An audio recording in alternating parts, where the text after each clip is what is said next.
कहते हैं अंत ही प्रारंभ है, लेकिन अंत है क्या? अब साधारण सी परिभाषा में देखें तो आत्मा के शरीर का त्याग है अंत, लेकिन आत्मा तो अमर है। जब अमर है तो फिर प्रारंभ क्या है? जीवन जीवन तो एक चक्र है, और जीव उस चक्र का बदलता शरीर। उस चक्र का ना तो अंत है और ना ही प्रारंभ। इस दुनिया में सब कुछ नश्वर है।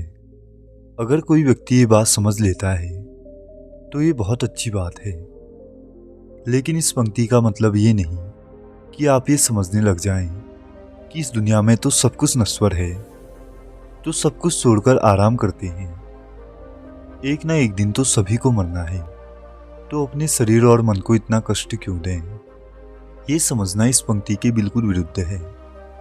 साथ ही कुछ लोग ऐसे भी होते हैं जो अपनी मौत से बहुत घबराते हैं, ये जानते हुए भी कि मौत एक अटल सत्य है। तो आज की इस बौद्ध कहानी को सुनकर आपके अंदर से मौत का डर समाप्त हो जाएगा। तो इस कहानी को बड़े ही ध्यानपूर्वक और शांत होकर सुनना, तभी आपको ये बात समझ आ पाएगी। बहुत समय पहले की बात है। उस समय बुद्ध की शिक्षा ग्रहण करने के लिए लोग दूर दूर से उनके पास आया करते थे, और बुद्ध के ज्ञान के द्वार सबके लिए खुले रहते थे। सब उनका शिष्य बनना चाहते थे। इसी प्रकार एक बार एक व्यक्ति बुद्ध के पास आया और बोला, हे महात्मन, मुझे भी अपना शिष्य बना लीजिए। तब बुद्ध ने उस व्यक्ति से कहा, अगर तुम्हें मेरा शिष्य बनना है तो तुम्हें एक पूरा दिन शमशान में गुजार कर आना होगा, और तुम वहां जो भी सीखोगे वो आकर मुझे बताना होगा, और उसके बाद ही तुम मेरे शिष्य बन पाओगे। ये सुनकर वो व्यक्ति घबरा गया और उसने बुद्ध से कहा, हे महात्मा, दिन में तो ठीक है, लेकिन रात में शमशान में रहना खतरनाक है। तब बुद्ध ने उस व्यक्ति से पूछा, कैसा खतरा? तब उस व्यक्ति ने बुद्ध से कहा, वहां भूत प्रेत होंगे जो मुझे पकड़ लेंगे। तब बुद्ध ने मुस्कुराते हुए उस व्यक्ति से कहा, क्या तुमने कभी भूत प्रेत देखे हैं? तो उस व्यक्ति ने कहा कि नहीं, पर मैंने सुना है और लोगों को देखा है जिन पर भूत प्रेत आ जाते हैं और वो अजीब अजीब सी हरकतें करते हैं। तब बुद्ध ने उस व्यक्ति से कहा, फिर तो तुम्हारे पास सुनहरा मौका है ये जानने के लिए कि भूत प्रेत होते हैं या नहीं। तुम एक रात वहां पर गुजारो और फिर मुझे विस्तार से बताना कि भूत प्रेत होते हैं या नहीं। अगर तुम्हें वो मिल जाए तो तुम मुझे बताना कि वो कैसे होते हैं, और अगर तुम्हें वो नहीं मिले तो तुम ये तो जान ही जाओगे कि भूत प्रेत जैसी कोई चीज नहीं होती, ये बस हमारे मन का भ्रम है। बस तुम घबराना मत, वहां जो भी घटना होगी तुम मुझे आकर बताना। फिर उस व्यक्ति ने कहा कि ठीक है महात्मन, अगर आप कहते हैं तो मैं एक पूरी रात शमशान में गुजार लूंगा। तब बुद्ध ने कहा कि ठीक है, अभी तुम आश्रम में जाकर विश्राम करो और कल सुबह शमशान के लिए निकल जाना। और वो व्यक्ति कुटिया में जाकर विश्राम करने लगा। इसके बाद बुद्ध ने अपने 4 शिष्यों को बुलाया और कहा कि ये व्यक्ति कल शमशान जाने वाला है, तुम इसके पीछे जाना और उस पर नजर रखना, उसका ध्यान रखना, लेकिन याद रहे इस बात का उसे पता नहीं चलना चाहिए कि तुम उसे देख रही हो। और अगले दिन वो व्यक्ति बुद्ध के पास आया और बोला, हे महात्मा, आपने जैसा कहा था मैं शमशान के लिए निकल रहा हूं। इस पर बुद्ध ने उस व्यक्ति से कहा कि ठीक है, अब तुम जा सकती हो। और वो व्यक्ति शमशान के लिए निकल गया, और एक पूरा दिन शमशान में गुजारने के बाद वो अगले दिन बुद्ध के पास आया। उसे देखकर बुद्ध मुस्कुराए और बोले, तुम एक पूरा दिन शमशान में गुजार कर आए हो, तो तुमने वहां क्या क्या देखा? व्यक्ति ने कहा कि मैं वहां सुबह पहुंच गया था। कुछ देर बाद मैंने देखा कि वहां पर कुछ लोग अर्थी लेकर आ रहे हैं। उनमें से कुछ तो सामान्य अवस्था में थे, तो कुछ बहुत खुश थे। और कह रहे थे कि इस व्यक्ति ने अच्छे कर्म किए हैं, ये बहुत किस्मत वाला है। उस बुजुर्ग के बेटे ने अपने पिता की चिता को अग्नि दी और कुछ देर वहां पर ही खड़े रहे।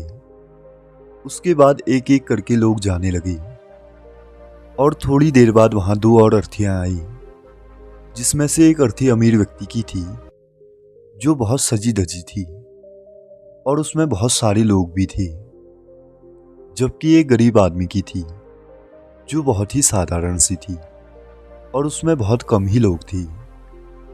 अमीर व्यक्ति की चिता चंदन की लकड़ियों पर जलाई गई, जबकि गरीब व्यक्ति की चिता साधारण लकड़ियों पर। और थोड़ी देर बाद दोनों चिताएं जल गई और लोग वहां से चले गए, लेकिन मैं वहां पर खड़ा देखता रहा। बुद्ध ने कहा, तुमने उन चिताओं को देखकर क्या समझा? तो उस व्यक्ति ने कहा, दोनों चिताएं एक समान ही थी। उसके बाद दोनों जलकर राख हो गई और जो अंतिम में बचा वो भी एक जैसा ही था, उसमें कुछ भी अंतर नहीं था। और गुरुदेव, उसके बाद वहां एक स्त्री की अर्थी आई। उस औरत का पति बहुत दुखी था। सभी लोग उसे दिलासा दे रहे थे। उसमें मैंने देखा कि बहुत लोग काफी ज्ञानी थे जो ज्ञान की बातें कर रहे थे। वो सब महाज्ञानी बोल रहे थे कि यहाँ तो एक दिन सभी को आना है, इसीलिए जीवन को हमें ज्ञानता और परोपकारिता में जीना चाहिए। किसी को भी कभी कष्ट नहीं देना चाहिए। धन के पीछे भागकर कुछ नहीं होता, अंत में हमें शमशान में ही जाना है। उसके बाद वो व्यक्ति थोड़ी देर चुप हुआ और फिर बोला, उसके बाद वहां कोई नहीं आया और मैं पूरी रात वहां पर रहा और अगली सुबह आपके पास आ गया। तब बुद्ध ने उससे कहा, क्या तुमने वहां भूत प्रेत नहीं देखे? व्यक्ति ने कहा कि नहीं, भूत प्रेत तो कुछ नहीं देखा, लेकिन मैं पूरी रात डरता रहा, पत्तों से डरता रहा और जानवरों की आवाज से डरता रहा, लेकिन पूरी रात वहां कोई भूत प्रेत नहीं आया। बुद्ध ने इस पर उस व्यक्ति से कहा कि ठीक है, अब तुम जाओ और आश्रम में आराम करो। कल फिर एक दिन तुम्हें शमशान में और जाना होगा। वो व्यक्ति ये बात सुनकर बोला, आप कैसी बात कर रहे हैं महात्मा? मैं आज ही तो एक दिन वहां रुक कर आया हूं। वहां मैंने समय कैसे काटा ये मैं ही जानता हूं। मैं वहां दोबारा नहीं जाऊंगा। तब बुद्ध ने उस व्यक्ति से कहा, जो खास चीज तुम्हें वहां जाकर मिलनी थी वो अभी तुम्हें नहीं मिली है। तुम एक दिन और वहां जाओ और वो चीज तुम्हें अवश्य मिल जाएगी। तो उस व्यक्ति ने कहा कि ठीक है, मैं आपके कहने पर एक बार और चला जाऊंगा। ये कहकर वो व्यक्ति आश्रम में आराम करने चला गया और अगले दिन वो बुद्ध से आशीर्वाद लेकर वहां से शमशान चला गया और पूरा दिन वो शमशान में गुजारकर बुद्ध के पास आया। तो बुद्ध ने पूछा, क्या तुम्हें वो चीज मिल गई है जिसके लिए तुम गए थे? उस व्यक्ति ने कहा कि हाँ, मुझे वो चीज मिल गई है। बुद्ध ने पूछा, तुम्हें वहां क्या मिल गया है? तो उस व्यक्ति ने कहा कि महात्मा, मैंने देखा कि कुछ लोग शाम को मुझे अर्थी में लेकर आ रहे हैं। मेरे पीछे 15-20 लोग चल रहे हैं और मुझे कंधे पर उठा रखा है। मेरे पिता और मेरे भाई आगे चल रहे हैं। कुछ लोग मेरे ऊपर फूल फेंक रहे हैं। कुछ रिश्तेदार मेरे पीछे चल रहे हैं। वो सब बेहद दुखी हैं। मेरे पिता और मेरे भाई भी बहुत दुखी हैं। उनमें से कुछ लोग तो दुखी होने का भी नाटक कर रहे हैं। कुछ लोग मेरे पिता को दिलासा दे रहे हैं और बोल रहे हैं कि सब कुछ ठीक हो जाएगा। वहीं दूर खड़ा मेरा भाई भी बहुत दुखी है। कुछ लोग उसे भी दिलासा देते हुए बोल रहे हैं कि अब तुम इस घर के इकलौते वारिस हो।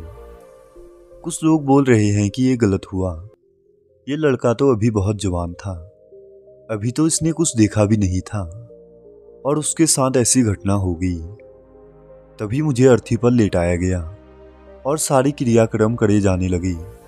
मैं सब अर्थी पर लेटे लेटे देख रहा था। मैंने उस अर्थी से उठना चाहा, लेकिन मैं उठ नहीं सका। मैंने सांस लेनी चाहिए, लेकिन मैं सांस नहीं ले पा रहा था। मैंने अपने भाई को गले लगाना चाहा और उससे कुछ कहना चाहता था कि अब तुम ही माता पिता का ध्यान रखना, लेकिन मैं बस लेटा देख रहा था। उसके बाद मेरी चिता पर लकड़ियां सजाई गई और मेरे मुंह को चादर से ढक लिया गया। मुझे चादर के बाहर कुछ नहीं दिखाई दे रहा था। फिर उसके बाद मुझे गर्मी सी महसूस होने लगी। मैंने देखा कि मुझे जलाया जा रहा है। मेरे हाथ पैर जलने लगे हैं। मेरी हड्डियों की खाल जलने लगी है। धीरे धीरे अग्नि और ज्यादा बढ़ गई। मैं वहां से उठना चाहता था, लेकिन मैं उठ नहीं पा रहा था। मेरा दम घुट रहा था। मैं सांस लेना चाहता था, लेकिन मैं ऐसा कुछ भी नहीं कर पा रहा था। मैं उस अग्नि में पूरी तरह से खो गया और खुद को ऐसे जलता देखता रहा। मैंने देखा कि मेरी राख बची है। उस पूरी रात ना तो मैं डरा और ना ही मुझे डर का एहसास हुआ। पता नहीं मैं पूरी रात कहाँ खोया रहा और सुबह होते ही आपके पास आ गया। तब बुद्ध मुस्कुराए और बोले, अब तुम मेरे शिष्य बन सकते हो। वास्तव में ध्यान और ज्ञान होने के लिए ध्यान का बीज हमारे अंदर होना बहुत जरूरी है, और वो बीज तुम्हें कल रात मिल गया है, जब तुमने ये जाना कि सब कुछ नश्वर है। इस दुनिया में सब व्यक्ति शमशान जाने के बाद ये देख लेते हैं कि सभी को वहां जाना है, लेकिन जैसे ही लोग वहां से बाहर आते हैं वो सब कुछ भूल जाते हैं और फिर से अपनी जिंदगी को वैसे ही जीते हैं जैसे पहले जीते थे। वैसे ही कर्म करते हैं, वैसे ही अधर्म करते हैं, वैसे ही लालच करते हैं, वैसे ही क्रूरता दिखाते हैं, और जैसे ही शमशान जाते हैं सब धार्मिक हो जाते हैं।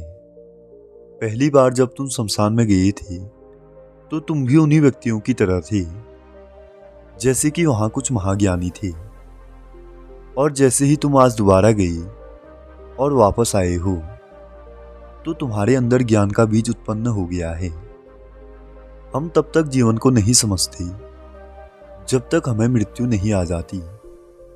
जो व्यक्ति बीमार है वही स्वास्थ्य के महत्व को जान सकता है।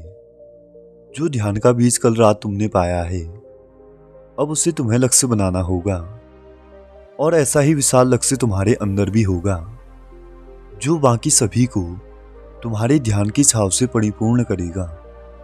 इसके बाद महात्मा बुद्ध चुप हो गए, कुछ भी नहीं बोले। वो व्यक्ति भी समझ चुका था, तो उसने बुद्ध का धन्यवाद किया और हमेशा के लिए उनका शिष्य बन गया।